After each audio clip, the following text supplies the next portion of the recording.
हाल ही में जितने भी चुनाव हुए हैं सभी सवालों के घेरे में हुए हैं, चाहे वो हरियाणा का चुनाव हो, महाराष्ट्र का चुनाव हो, हर चुनाव प्रक्रिया पर सवाल खड़ा हो जाता है। कभी ईवीएम की बैटरी 99% चार्ज क्यों है, इस चीज को लेकर सवाल खड़ा हो जाता है।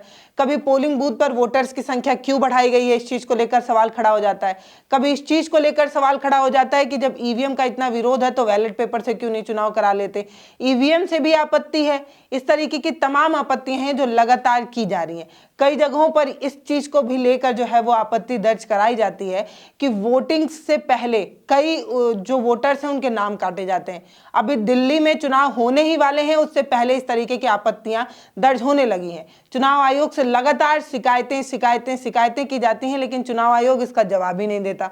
अब जो हो रहा है वो इसलिए ज्यादा सवालों के घेरे में है क्योंकि अब चुनाव आयोग की शिकायत चुनाव आयोग से नहीं बल्कि सुप्रीम कोर्ट से की जा रही है। तो सुप्रीम कोर्ट का दरवाजा खटखटा दिया है कांग्रेस ने और एक रिट दायर कर दी है। इस रिट में यह कहा गया है कि चुनाव आयोग जो अपनी मनमानी कर रहा है, जो नया नियम ले आया है, वो नियम लोकतंत्र के लिए भी बिल्कुल सही नहीं है और जो लोकतंत्र की पारदर्शिता है, चुनाव कराने की जो पारदर्शिता है, उस पर भी सवाल खड़े करता है।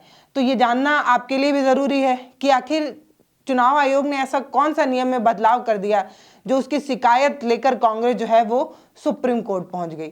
सुप्रीम कोर्ट में जो रिट दायर की गई है उस पर जयराम रमेश ने क्या कहा है वो भी आपको बताएंगे और ये भी बताएंगे कि चुनाव आयोग ने क्या नियमों में बदलाव किया है। तो सबसे पहले यही जानते हैं कि चुनाव आयोग ने क्या बदलाव किया है।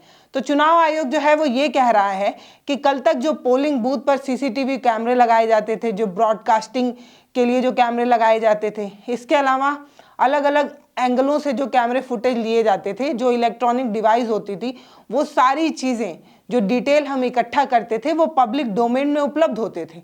लोग वो हमसे डिटेल ले सकते थे, लेकिन अब हम ये जानकारी सार्वजनिक नहीं करना चाहते हैं।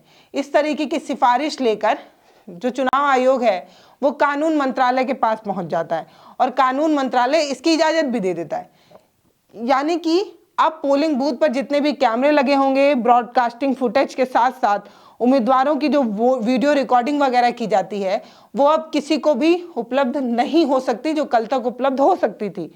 ना किसी इलेक्ट्रॉनिक दस्तावेज को सार्वजनिक किया जाएगा और ना ही किसी तरीके के सीसीटीवी कैमरे को जो है वो सार्वजनिक किया जाएगा। अब इसी चीज को लेकर कांग्रेस जो है वो विरोध कर रही है।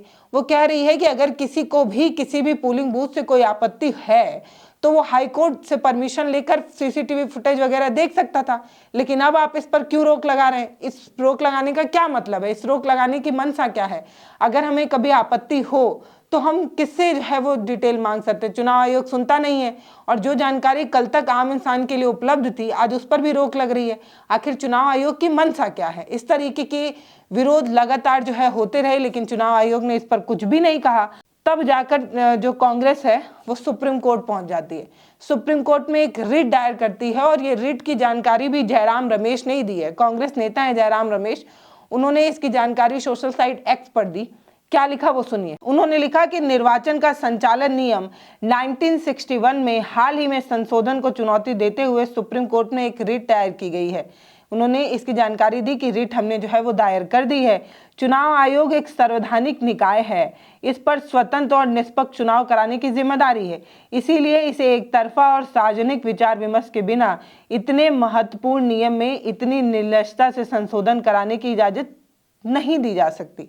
यानी कि वो साफ कर रहे हैं कि चुनाव आयोग ने इतने बड़े फैसले पर अकेले कैसे जो है वो निर्णय ले लिया। चुनाव आयोग सिर्फ एक पार्टी के लिए जिम्मेदार नहीं है, उसकी जवाबदेही सिर्फ एक पार्टी से नहीं रुकी हुई है। एक चुनाव आयोग जो है वो हर वोटर्स के लिए जवाबदेह है, हर पार्टी के मेंबर के लिए जवाबदेह है। अगर किसी को आपत्ति है उन सब का जवाब जो है वो चुनाव आयोग को देना चाहिए, क्योंकि चुनाव आयोग एक निष्पक्ष निकाय है। इस तरीके की बात करें, वो आगे लिखते हैं, ऐसे में तो विशेष रूप से नहीं जब वह संशोधन चुनावी प्रक्रिया को अधिक पारदर्शी और जवाबदेही बनाने वाली आवश्यक जानकारी तक सार्वजनिक पहुंच से समाप्त करता है। चुनावी प्रक्रिया को सत्यनिष्ठा तेजी से कम हो रही है, उम्मीद है कि सुप्रीम कोर्ट इसे बहाल करने में मदद करेगा। यानी कि वो साफ कर रहे हैं ऐसे भी इजाजत नहीं दी जा सकती और खास तौर पर उस चीज के लिए तो और इजाजत नहीं दी जा सकती जो और ज़्यादा पारदर्शी और जवाबदेही बनाने वाली चीज़ों को कम करता है। ऐसे भी ये जो चुनाव प्रक्रिया है उसकी निष्ठा पर लगातार जो है वो सवाल खड़े होते रहे हैं। चुनाव आयोग लगातार सवालों के घेरे में आता रहा है और ऐसे में इस तरीके की चीज़ों में अगर वो बदलाव करता है तो वो और ज़्यादा सवालों के घेरे में आ जाएगा।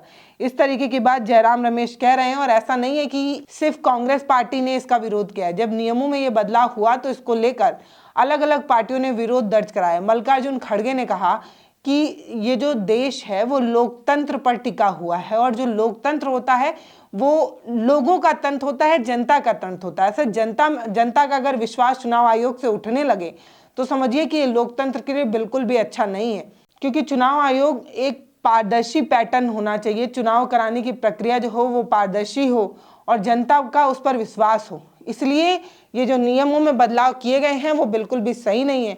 कल तक जो पब्लिक डोमेन में उपलब्ध कराने की इजाज़त थी, आज उसे रोक लगाने के पीछे मंशा क्या है? इसको लेकर चुनाव आयोग ये कह रहा है कि ये वोटर्स की सेंसिटिव चीज़ों को रोकने के लिए किया गया है।